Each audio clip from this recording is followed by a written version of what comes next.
귀하신 주 예수님 이름으로 기도드리옵나이다. 아멘.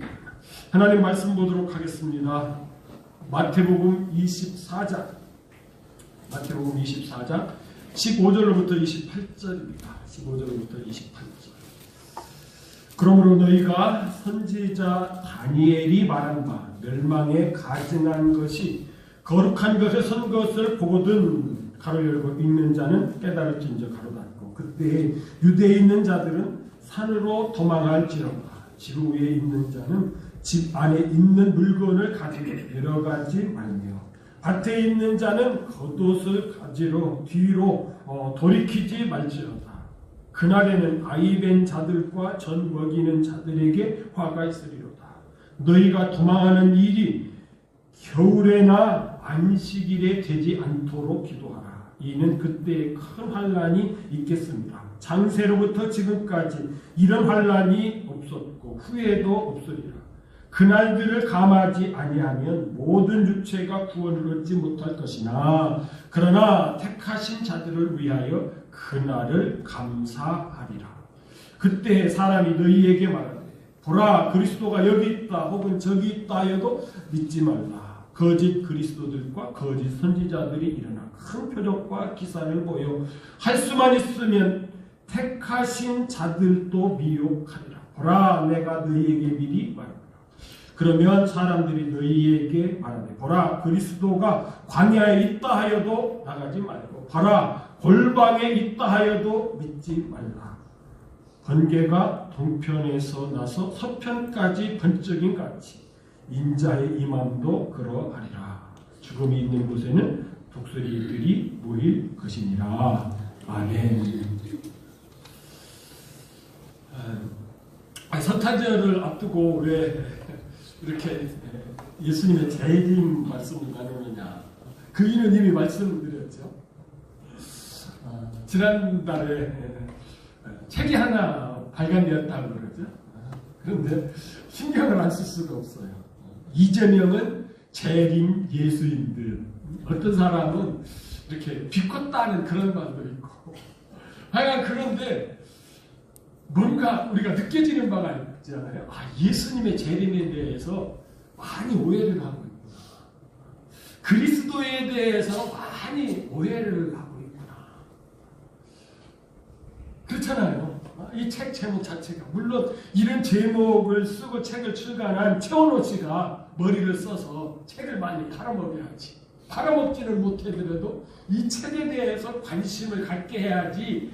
이런 생각으로 제목을 이렇게 졌다고 할지라도 우리가 이런 것에 대해서 이렇게 저처럼 관심을 가질 수밖에 없다라고 하면은 진짜 이런 의식을 가지고 우리가 예수님의 재림을 맞이하면 안 되겠다. 정확한 성경 중심의 이런 하나님께서 말씀으로 주신 이런 생각을 가지고 예수님의 재림을 우리가 준비하고 맞이해야지.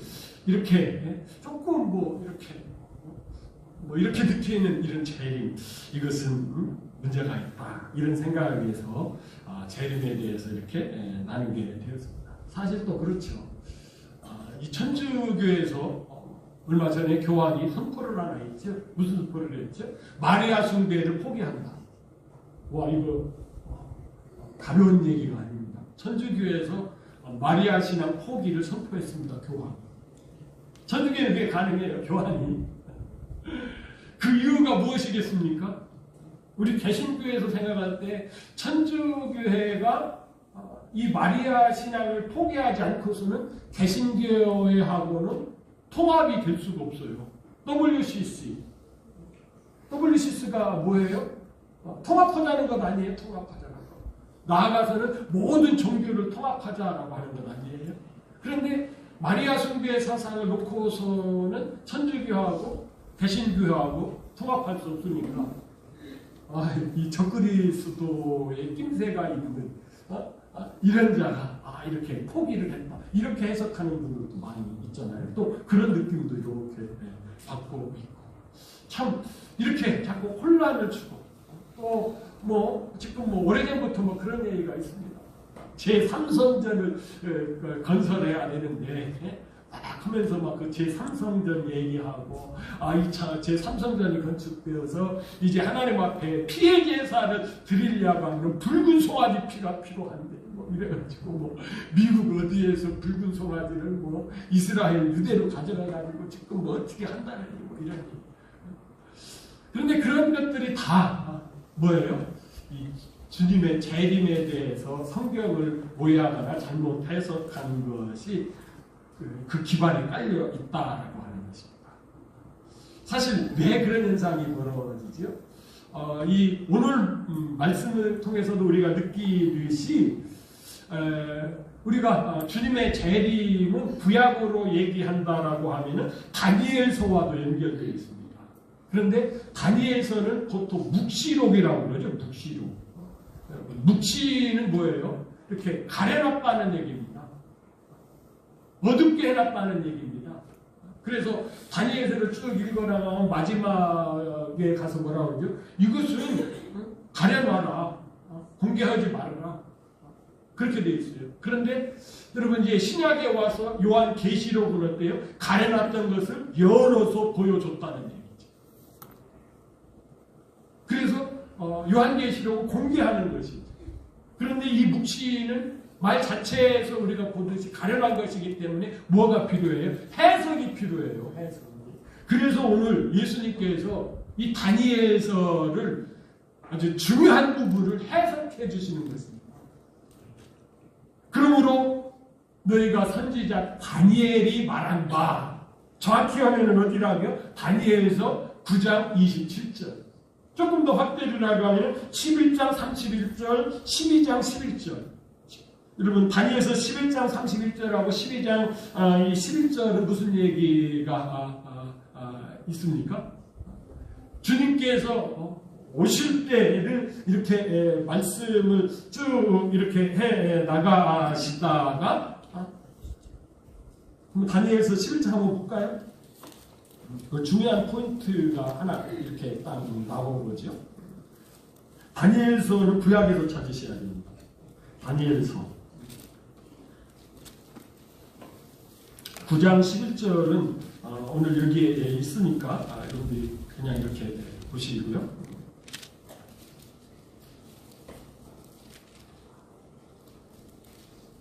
다니엘서 11장 31절 보시면은 또 우리가 관심을 가져야 될 그런 말씀이 있죠. 그때는 그의 편에 서서 성소 곧 견고한 것을 더럽게 하며 매일 드리는 제사를 폐하며 매일 드리는 제사를 폐하며 매일 드리는 제사를 폐하며 여기는 멸망하게 하는 가증한 것을 세울 것이며 우상 세운다고 하는 것으로 이제 저희들은 해석을 하죠. 12장 11절도 같은 말씀이죠. 매일 드리는 제사를 폐하며 멸망하게 할 가증한 것을 세울 때부터 이렇게 되어 있죠. 그런데 이 말씀을 예수님께서는 어떻게 해석을 해 주셨다고요? 다니엘서 9장 27절도 보도록 하겠습니다. 저렇게 되어 있어요. 포악하여 가증한 것이 날개를 의지하여 설 것이며 그렇게 나와 있다고 다니엘서에는. 그런데 예수님께서는 저것을 오늘 본문에서 다시요 돌려주세요. 저렇게 돼요. 멸망에 가증한 것이 거룩한 곳에 선 것을 보거든. 예수님께서 이렇게 해석을 해주셨어요. 좀 좁혀주셨죠. 멸망에 가증한 것이 거룩한 것에 선 것을 보거든. 멸망에 가증한 것이 뭐라고요? 적그리스도가 전 세계를 통일하고 통치할 때에 먼저 뭐를 세운다고요? 우상을 세운다고요. 우상. 그런데 어디다 세운다고요? 거룩한 곳에 선다, 세운다 이런 뜻이거든요. 거룩한 곳, 거룩한 곳은 하나님이 계시는 곳, 성전. 그런데 예수님께서 성전이라고 말씀하시지 않으셨어요. 이때는 성전 시대입니다. 그렇다고 해서 교회라고도 말씀하지 않았어요. 거룩한 곳이라고 이렇게 말씀하고 있습니다. 왜 그런지는 여러분 이제 좀 생각해 보시면 이렇게 느낌이 이렇게 올 것입니다.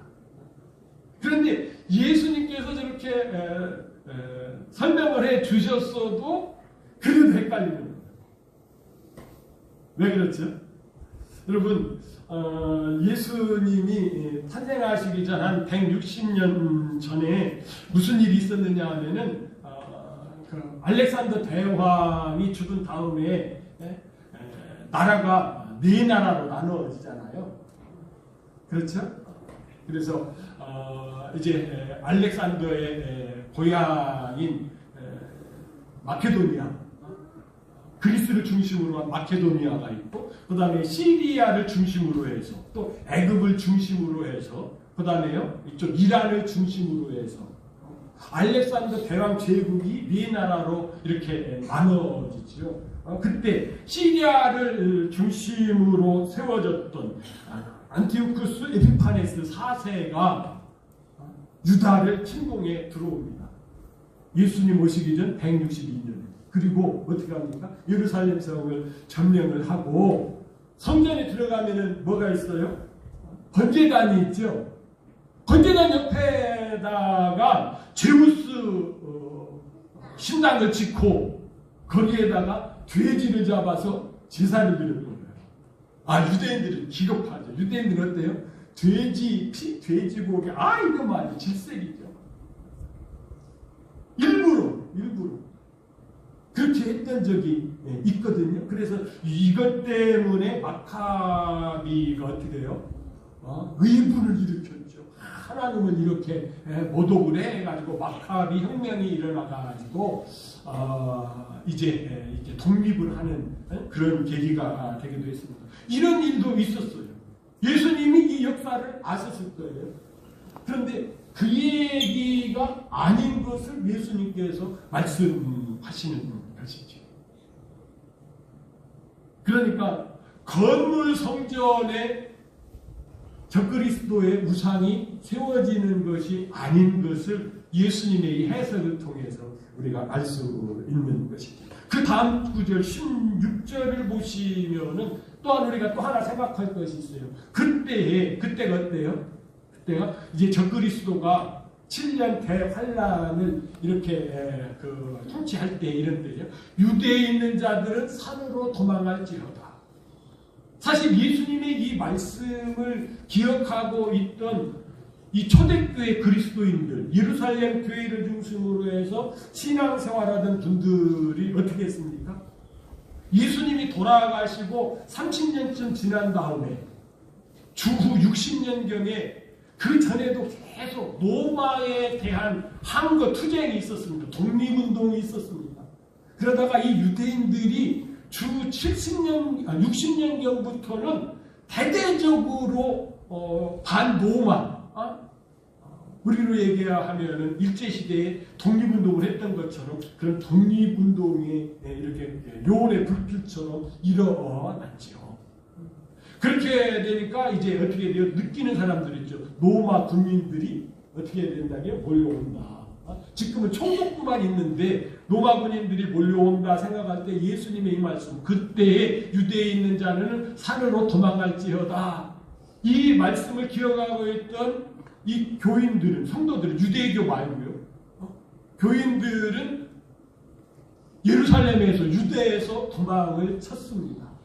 어디로 도망쳤죠? 요단강 동쪽 펠라라고 하는 산들, 우리 성경에는 산으로 번역되어 있는데 복수입니다. 산들로, 그 산악지대로 도망가서 피신을 했죠. 이건 예수님이 그리고서 66년에 도망을 가고 70년에 디토 장군에 의해서 예루살렘이 완전히 함락되고 유대라고 하는, 이스라엘이라고 하는 나라가 1948년까지 이 지구상에서 없어지게 되는 것이죠. 그래서 어떻게 보면은 저것도 이루어지지 않았나? 예수님의 이 말씀을 듣고서 유대가 멸망할 때에 도망가서 우리 그리스도인들이 이렇게 살았으니까. 그런데 그것도 아니라는 얘기죠. 왜요? 예수님께서 말씀하신 것은 또 다른 의미가 있다는 거죠. 여러분, 왜 그럴까요? 예수님께서 저 말씀을 하실 때에 여러분, 유대하면 뭐가 생각나는 거예요? 유대는요, 바리새인들이 있고, 서기관들도 있고, 제사장들도 있고, 사두개인들도 있고, 이들이 각자의 이 신앙을 가지고 열심히 하나님을 섬겼던 지역이 유대고 유대의 중심지인 예루살렘이었어요. 그렇다라고 하면은 그들은 이 종교 생활에 아주 열심히 했었지. 그들의 교리에는 조금도 흠이 되지 않도록 철저하게 신앙생활하는 분들이었죠. 그런데 예수님은 그들의 신앙을 인정하셨나요? 인정하지 않으셨어요. 바로 그거죠. 너희들 종교에 심취되어 있고 종교에 빠져있는 너희들 거기에서 도망쳐서 진짜 참 신앙으로 나와, 이런 뜻이죠. 마지막 시대가 되면은 우리가 더 참 신앙, 성경 중심의 신앙으로 오라. 예수님께서 이렇게 말씀하시는 것으로 우리가 받아들여야 여러분, 주님의 재림을 준비하는데 우리가 어떻게 준비할 수 있고 주님의 재림을 어떻게 맞이할 수 있는가 하는 것을 우리가 알 수 있는 것입니다. 그러면서 뒤에 쭉 나오는 얘기들이 여러분 이런 시각으로 한번 보시면서 풀어보시기를 바랍니다. 17절에 지붕 위에 있는 자는 집 안에 있는 물건을 가지러 내려가지 말라. 여러분, 유대인들에게 있어서 지붕은 어떤 의미가 있습니까? 사도행전 10장에 가서 보면 알 수 있어요. 베드로 사도님이 요파에 있을 때 어디에 올라가서 기도했어요? 지붕에 올라가서. 유대인들에게 있어서는 이 지붕이라든지 좋은 상수리나무 아래라든지 이런 데가 무엇하는 지역이에요? 장기 두는 데가 아니고 뭐라고요? 기도하는 곳이에요. 하나님과 기도하는 곳. 그러니까 오늘 17절 말씀은 무엇이겠습니까? 이렇게 하나님과 깊은 교제를 나누고 있는 사람들, 하나님과 대화를 하고 있는 이런 사람들이 이 적그리스도가 출현하는 것을 이렇게 느껴질 때에 긴박성을 가지라는 얘기죠. 다시 안으로 들어가서 내려가가지고 일반 생활 필수품 이런 거 챙기고 이럴 시간입니다. 그런 거 그런 여유가 없다는 거예요. 급박하게 지붕에서 기도하는 사람 그 자리에서 바로 어떻게 되나요? 참 신앙 가운데 와라. 이런 말씀이죠. 이거 피난가라라고 한다요. 그렇게 피난가. 막 여기저기에서 지금 막 이렇게 불이 나고 막 폭탄이 떨어지고 막 이럴 때 집안에 들어가서 통장 내가 어디 가뒀지? 시집올 때 이걸 금방 여러분 이거 찾으면서 이렇게 그러지 않잖아요. 바로 피신하는 것처럼. 예수님께서 이렇게 급박한 사정을 말씀하는 것이죠. 18절도 마찬가지입니다. 밭에 있는 자들. 왜 밭에 있죠? 일하러 가죠. 여러분 일할 때는 겉옷 입어요? 안 입어요? 안 입어요. 밭에서 겉옷 벗고 일하던 사람이 급하네 하고서 그래도 겉옷은 챙겨야지 하고 겉옷 입고 이렇게 뭐 겹치 갖추고 이러지 마라. 그러지 마. 뒤도돌아보지 아니하고 집중해서 그런 뜻이죠. 20절 보면 더 정확해지죠. 아까 16절에서도 말씀하셨던 것이 반복해서 나옵니다. 너희가 그 도망하는 일이 겨울이나 안식일에 보이지 않도록 겨울. 여러분, 지금은 도로 포장들이 잘 돼 있어서 괜찮았습니다만 여러분, 제가 어렸을 때만 해도요, 겨울은요, 우리 동네는 장화가 없으면은 이게 외출을 못합니다. 얼마나 길이 빠지는, 특별히 이제 개학할 때쯤 돼가지고 날씨 풀려가지고 얼었던 땅에 누워서 질퍽질퍽 하면은 나갔다 한번 들어오면 흙이 이거만큼씩 묻혀서 들어오고, 그러니까 한 걸음 뛰기가 어려워요 겨울에는.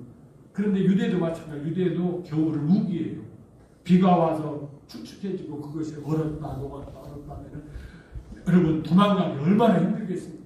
그리고 안식일에는 규정이 딱 있지. 유대인들에게 안식일은 어때요? 거리 제한이 딱 있어요.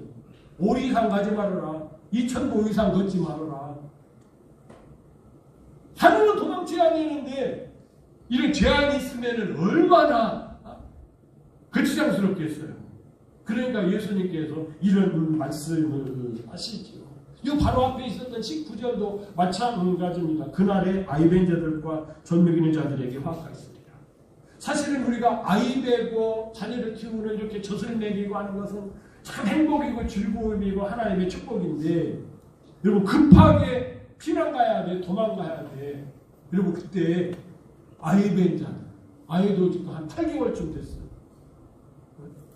임신한 지 뭐 한 2, 3개월이면 조금 난데, 이런 8개월쯤 되면은 그 뒷동산만큼 푸른 배를 가지고, 와, 참 얼마나 힘들겠습니까? 젖먹이는 아이가 이렇게 있어요. 그런,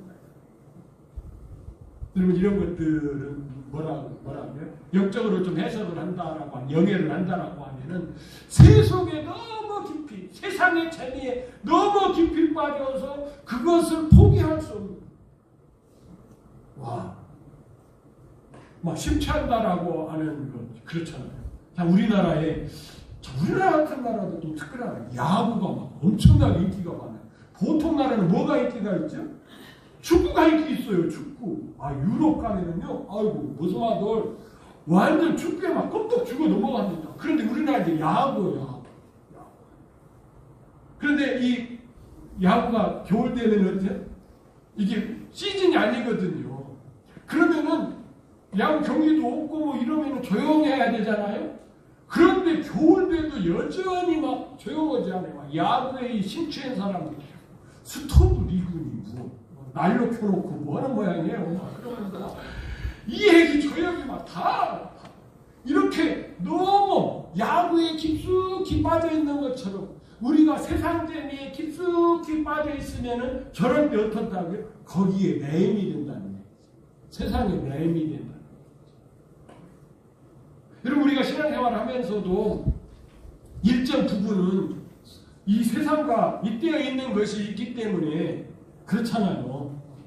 여러분 진짜 우리가 예수님 믿는다고 해서 뭐 술집에 가는 건 조금 우리나라에서는 좀 금기시하는 그런 상황이지만은 여러분 카페에 가서 차 한 잔 먹는 것이 뭐 그렇게 문제가 됩니까? 과거에는 우리 기독교 안에서도 이렇게 카페인이 들어있다고 해서 커피 마시는 것을 아주 막 그 사탄의 음료 막 이렇게 할 때도 있었습니다만은 그렇잖아요. 그럼 뭐 좋은 카페에 가서 커피 한 잔 딱 마시는 거 참 그렇죠. 그런데 그것도 막 너무 빠지면 그걸 제 친구 목사님들 그렇죠. 친구 목사 그냥 이 커피 어떤 커피가 좋으냐 그런 거예요. 저도 그런 날이 좀 있는 것 같아요. 지난주에 우리 권사님들이 장로님들하고 저희 가정을 이렇게 대접을 했는데 그 식사를 하고 나고 우리 강장로님께서 커피를 쏘셨어요. 커피를 쏘셨어요. 커피. 이게 진짜 박수 받을 일이고 정말로 신나는 그런 일이죠. 그런데 그 커피점이 너무했어. 제가 이렇게 볼 때는 그 커피는 6,500원 받으면 절대로 안 돼요. 우리 장로님이 이렇게 사랑을 베푸셨는데 그분이 6,500원을 받았어요. 저는 6,500원 정도 커피를 받은다면은 그 생두 자체도 아주 고급 생두, 한 1kg에 한 5만 원 정도 되는 그런 생두. 그 자기가 잘 배워서 노스팅을 해가지고 그 커피 철학을 가지고 내가 만든 이 커피는 자부심을 가지고 내놓는 그런 커피면은 6,500원이면은 그건 비싼 거 아니죠. 아무리 생각해봐도 이건 2,500원 받아야 될 것을 6,000원 받아. 그런데 우리 장로님들이 우리 권사님들하고 함께 그래도 거기는 풍경은 좋았잖아요. 바닷가가 이렇게 보이고. 그런데 이게 뭐 죄냐니 아니죠. 이건 장로님의 뜻한 순간대로 참 좋은 성김이에요. 그런데 그거에 너무 빠져가지고 저처럼 그런 사우나 커피는 안 마셔. 이런 그 테이크아웃 하는 이런 종이 컵에다가 커피 주는 거 나 이런 걸 안 마셔. 꼭 그 믿기는 안 됐어도 그래도 돈 차이는 아니더라도 이런 컵에 그래서 따뜻하게 데워가지고 항상을 쏟아서 커피를 다 담아서 거기서 쫙쫙 여러분 이렇게 빠지는 거 이런 걸 얘기하는 거예요. 너무 세상의 쾌락에 빠졌으면 거기서 빠져나올 때 어떻게 된다고요? 거치장스럽다. 20절 했으니까 21절 여러분 이때가 어떤 때라고요? 이는 그때에 그 지적한 바로 큰 환란이 있겠습니다. 얼마나 큰 환란인지 창세로부터 지금까지 이런 환란이 없었고 후에도 없습니다. 큰 환란이니까 우리가 보통은 이 환란을 뭐라고 해요? 7년 대환란이라고 합니다. 7년 대환란. 큰 환란이니까. 그런데 그 기간이 뭐라고 해요? 7년이라고 합니다. 7년 대환란. 그런데 7년 대환란도 전 3년 반, 7년 중에서도 앞에 전 3년 반, 뒤에 후 3년 반 이렇게 나누어지는 것입니다. 그런데 여러분 이 전 3년 반 기간 동안에는 환란기긴 환란기인데 후 3년 반만큼은 심하지가 않아요. 왜 그러느냐? 이 적그리스도가 권세를 가지고 있는데 죽이는 권세를 받았어요.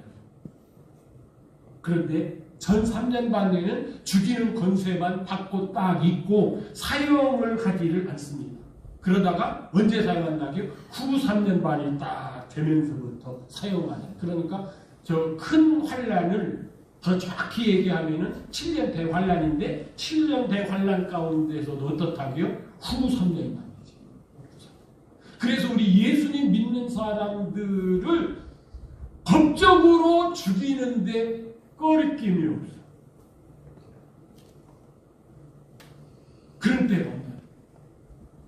그런데 이 사상에 대하여 제가 왜 자꾸 이렇게 그 신학이라든지 또 이렇게 교리라든지 이런 데에 묶이지 말라는 얘기가 왜 그러냐면은 우리나라는 세대주의가 들어왔어요, 교회에. 왜냐하면은 지금으로부터 한 130년 전에 복음이 들어올 때에 미국을 중심으로 해서 카나다 이런 선교사님들이 왔거든요. 그런데 그 당시에 카나다나 미국에 세대주의가 팽배했던 그런 시대입니다. 세대주의는 시대를 2000년씩 나누는 것이지. 아브라함부터 예수님까지 죄송합니다.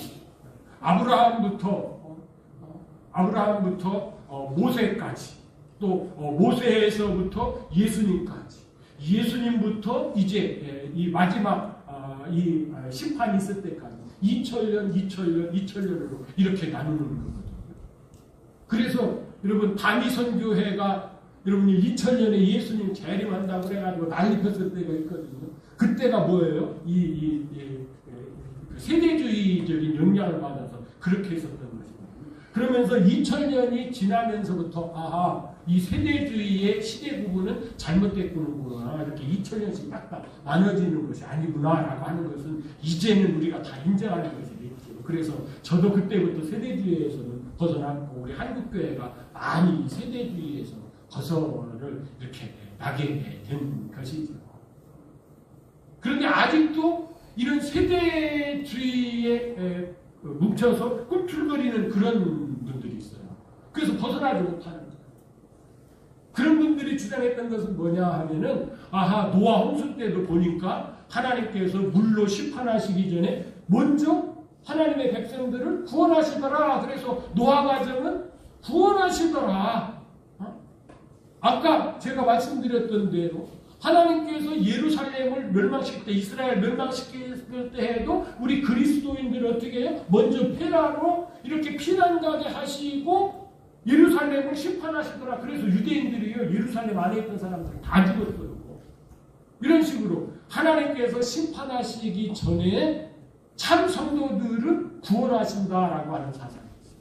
그래서 이 천년왕국의 환란은 성도들은 통과하는 것이 아니라 성도들이 휴거인 다음에 통과하는 것이다. 이런 가르침이 우리 한국교회에 팽배했었거든요. 그런데 성경을 잘 읽어보면 그렇지 않습니다. 오히려 우리 성도들이 이 환란을 통과하게 되어 있는 거예요. 그래서 오늘도 이렇게 말씀을 드리는 것입니다.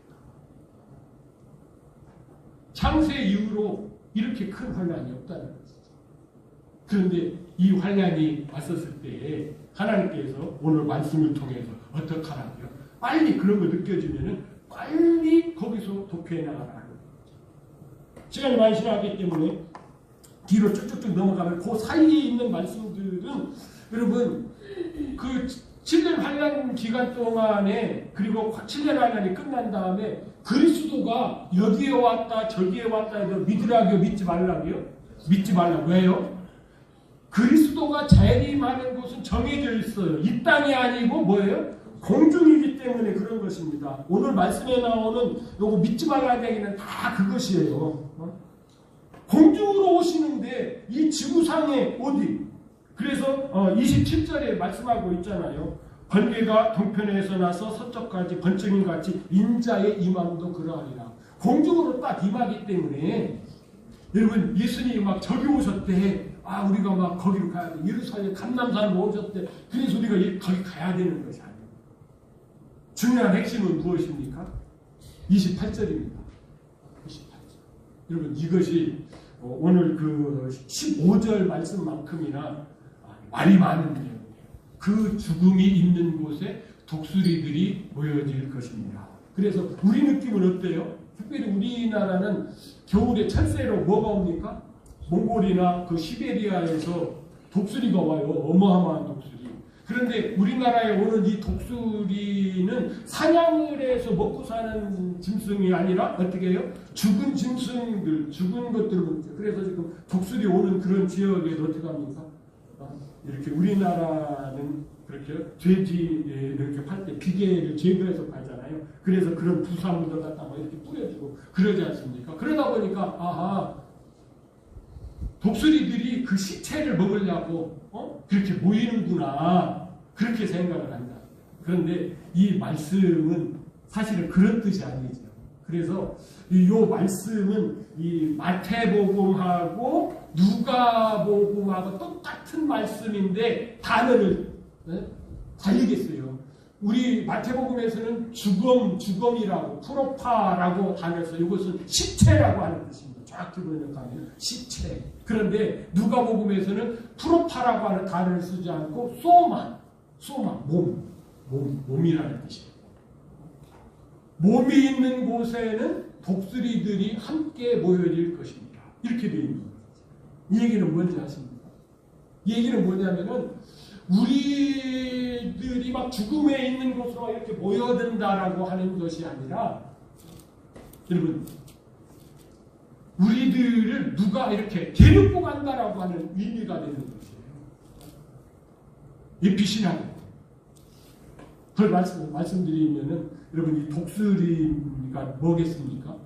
우리들이 독수리예요, 우리들이. 그런데 우리들 말고 예수님도 독수리입니다. 요한계시록에 가서 보시면은 두 날개 얘기하면서 요즘에 두 날개 얘기가 많이 나오는데 큰 독수리가 나오는데요. 그 여자가 큰 독수리의 두 날개를 받아. 여기서 나오는 이 독수리는 큰 독수리가 바로 예수님이에요. 예수님이 큰 독수리거든요. 예수님께서 어떻게 하신다고요? 독수리의 몸이 어디에 있어요? 재림을 어디로 하신다고요? 공중으로 가실 때에 우리를 공중으로 데려가신다고 하는 것이에요. 그러면 축원은 우리가 막 올라가는 것이 아니에요. 하나님께서 추수꾼들, 마태복음 13장에 가서 보면은 추수꾼은 누구죠? 천사들을 보내셔서 우리를 변화시켜서 어떤가요? 데리고 가신다. 그러니까 우리가 주님의 재림을 준비하고 있으면은 주님께서 공중으로 재림하실 때 막 우리가 막 열심히 해서 가는 것이 아니라 어떻게 해요? 주님께서 데리고 가신다라고 하는 뜻입니다. 왜 이게 중요하느냐? 아까 말씀 보면 자꾸 이렇게 막 거기서 나와서 어디로 도망쳐라, 산으로 가라, 막 이러니까 우리가 예수님 막 찾아가는 것처럼 그건 아닙니다. 우리가 이 지상에서 신앙생활을 할 때 참 신앙을 가지고 신앙생활을 하면은 주님께서 재림하실 때에 어떻게 해요? 천사들을 보내셔서 우리를 딱 데리고 가신다 하는 말씀을 저렇게 했는데 우리는 이렇게 독수리로 이렇게 얘기하다 보니까 우리가 시체 뜯어먹으러라는 우리의 의식하고는 전혀 다르기 때문에 여러분 마태복음과 누가복음에서 이렇게 따로따로 말씀해 주시면서 이것을 우리가 분별할 수 있게 해주시는 것이죠. 그래서 마태, 마가, 누가복음은 뭐예요? 공간복음이에요. 같이 보야 되는 것. 그래서 같이 보면서 비교하면서 하나님께서 이 말씀을 주신 의도를 잘 분별하는 거죠. 그러니까 핵심은 무엇이겠습니까? 예수님이 분명히 재림하시니까 예수님 맞이 준비를 잘하고 있으면은 유대의 결혼식 때로 신랑이 와서 신부를 데리고 가듯 예수님께서 너희들을 데리고 갈 것이다. 이런 말씀이 되는 것입니다. 이 말씀 이해하셨습니까? 그래서 여러분 이것을 교리적으로 이 교리가 그 교단마다 다 틀리기 때문에 이 성경대로 믿으려고 노력하지 아니하면은 삐끄덕하면은 어떻게 돼요? 성경하고는 다른 그런 데 빠져가지고 우리가 신앙생활을 할 수가 있다라고. 그렇게 되면은 더 믿는 자까지를 미혹하는 세대에 우리가 더 미혹받을 수 있으니까 이 진리를 잘 붙드시기를 주님의 이름으로 축복합니다. 그럼 적어도 이 말씀을 듣는 분들은 어떻습니까? 막 이 세상에다 막 다 걸고 이렇게 하면서는 안 되겠죠? 물론 우리가 이 세상에서 분명히 살아야 돼요. 그런데 여러분 이 세상이 다인 것처럼 살아면 안 돼요. 절대로 안 됩니다. 그러니까 이 세상에 다인 것처럼 안 살아니까 돈을 조금 벌어도 문제가 있어요? 없어요? 없어요. 좀 이렇게 몸이 허약해서 이렇게 자주 병원에 왔다 갔다 하고 이렇게 살아도 별 문제가 없어요. 똑똑하다 하는 소리를 못 들어도 너는 어떻게 사회에 적용 못하냐 이런 소리를 들어도 하나님과의 관계에 있어서는 별 문제가 안 돼요. 왜요? 우리는 진짜의 삶은 이것이 아니기 때문에 여러분 이것을 놓치지 않는 그리스도인들이 되시기를 주님의 이름으로 축복합니다. 아멘. 이해가 되셨는지 모르겠어요. 저도 이런 식 이해가 되지 않았을 때는 참 그랬었는데 이게 되고 나니까 참 가벼워져요.